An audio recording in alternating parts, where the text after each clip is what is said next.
যে ইউটিউবাররা বলছেন যে ভারতের ট্যুরিস্ট ভিসা ২০২৬ সালের জানুয়ারিতে শুরু হবে, তাদের কথা সম্পূর্ণ ভিত্তিহীন।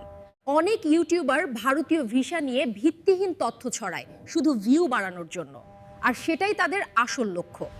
আর একটি কথা মনে রাখবেন, বাংলাদেশ ও ভারতের মধ্যে পর্যটন ভিসা নিয়ে কূটনৈতিক পর্যায়ে এখনো কোনো আলোচনা হয়নি। আসসালামু আলাইকুম ওয়া রাহমাতুল্লাহি ওয়া বারাকাতুহু। সম্মানিত দর্শক সকলকে আরো একটিবার স্বাগত জানাচ্ছি ভারতের ভিসা রিলেটেড নতুন একটা ভিডিওতে। বন্ধুরা, আজকে আপনাদেরকে যে বিষয়টা নিয়ে আলোচনা করব সেটা হচ্ছে ভারতের ভিসার নতুন আপডেট। আসলে অফিসিয়ালি এটা কোনো আপডেট নয়, তবে আনঅফিসিয়ালি যেটার বহিঃপ্রকাশ হচ্ছে সেই বিষয়টাই আপনাদের সাথে তুলে ধরার চেষ্টা করছি। বিশেষ করে আমার এখনো খুব খারাপ লাগে যে আমার মতনই যারা অনেক ইউটিউবার আছে কন্টিনিউয়াসলি মানে ভোগাস তথ্য দিচ্ছে যে ট্যুরিস্ট ভিসা জানুয়ারির প্রথম সপ্তাহে চালু হয়ে যাবে। কেউ বলছিল ডিসেম্বরের 15 তারিখে, নভেম্বরের শেষের দিকে বলছিল ডিসেম্বরের 6-7 তারিখের মধ্যে ট্যুরিস্ট ভিসা চালু হয়ে যাবে। এরা যে আসলে কি চায়, এরা যে কি, এরা নিজেরাও জানে না। তো এই সমস্ত মানুষগুলোকে অ্যাভয়েড করবেন। আমি লাস্ট ১.৫ বছর না, লাস্ট ১ বছরের কথাই বলবো, মানে গত ডিসেম্বর থেকে এখন অবধি এরা প্রত্যেক মাসে শুধু পরবর্তী মাসের নাম দিয়ে ভিডিও তৈরি করতেছে এবং আল্লাহর রহমতে এদের ভিউগুলোও খুব ভালো হচ্ছে। তো বিষয়টা হচ্ছে এটাই যে তাদের একটা প্রেডিকশন, একটা ডেডিকেশন কোনোটাই ঠিক হয়নি। এরা কি এদের প্রেডিকশন দিয়ে বলতেছে নাকি ডেডিকেশন দিয়ে বলছে? ডেডিকেশন দিয়ে যদি বলে তো তাদের আইকিউ এতটা স্লো হয় কি করে যে একটা কথাও ঠিক থাকে না।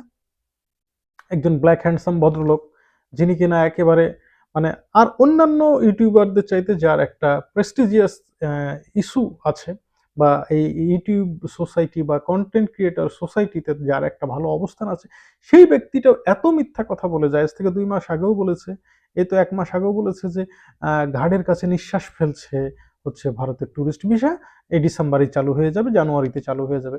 ভাই আমি কিন্তু শুরু থেকে বলে আসছিলাম যে কোনোভাবেই 2025-এ না, 2026-এ হবে কিনা সন্দেহ। 2026-এ হবে কিনা সন্দেহ। হ্যাঁ, আমি মধ্যে একবার বলেছিলাম যখন ভারতের হাই কমিশনার একটা আশা দিয়েছিল যে মে-জুন মাসের মধ্যে এটা চালু হবে। সেই মুহূর্তে আমিও ভিডিও তৈরি করেছিলাম। তবে পরবর্তীতে আমি কিন্তু আপনাদের কাছে ক্ষমাও চেয়েছি যে আসলে ভারতের এই হাই কমিশনার যে কথাটা বলেছিল, কথাটা আসলে সঠিক নয়। তো এখন সবচেয়ে বড় সমস্যা হচ্ছে স্লটের ব্যাপার। যে কি পরিমাণে স্লট এখন দেওয়া হচ্ছে। আসলে যা ভিসা দিচ্ছে ভারত পুরোটাই তো হচ্ছে মেডিকেল ভিসা। ১টা ২টা এদিক ওদিক হতে পারে। তো এই মেডিকেল ভিসার স্লট দিন দিন কমে যাচ্ছে। আর এ নিয়ে কিন্তু প্রায় ফোন আসতেছে।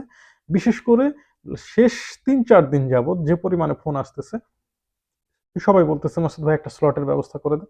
একেবারেই স্লট পাওয়া যাচ্ছে না। ইভেন কয়েকটা এজেন্সি থেকে আমাকে ফোন দিয়েছে যে মাসুদ ভাই যদি আপনার কোনো পরিচিত থাকে তাহলে আমাদেরকে একটু স্লটের ব্যবস্থা করে দেন। তো বিষয়টা কি, স্লট হঠাৎ করে এত কমে গেল কেন? কারণ ইদানিং একেবারে ১,০০০ বা ৯০০ থেকে ১,০০০ এর মধ্যে স্লট যাওয়া আসা করছে, কখনো কখনো ১১০০-১২০০ এইরকম। তবে ২,০০০ বা ২,৫০০ এরকম স্লট আর নাই, যেটা কিন্তু আরো ২ সপ্তাহ আগে অ্যাভেলেবল ছিল। তো কি কারণে এটা বন্ধ হয়ে গেল? বন্ধ হয়ে যাওয়ার মূল কারণটা কি? তো সেটা আপনাদেরকে বুঝতে হবে যে বাংলাদেশের ইলেকশন।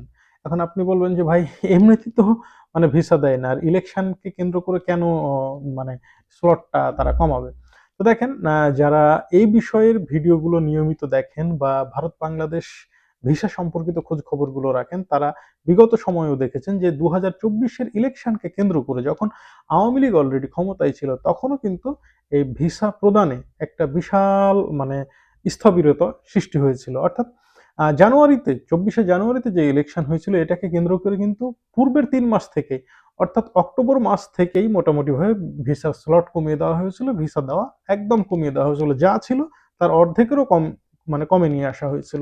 আপনারা আমার সেই সময়কার ভিডিওগুলো দেখতে পারেন। প্রত্যেকটা ভিডিওই কিন্তু আমার চ্যানেলে আপলোড করা আছে। প্লেলিস্টগুলো চেক করতে পারেন।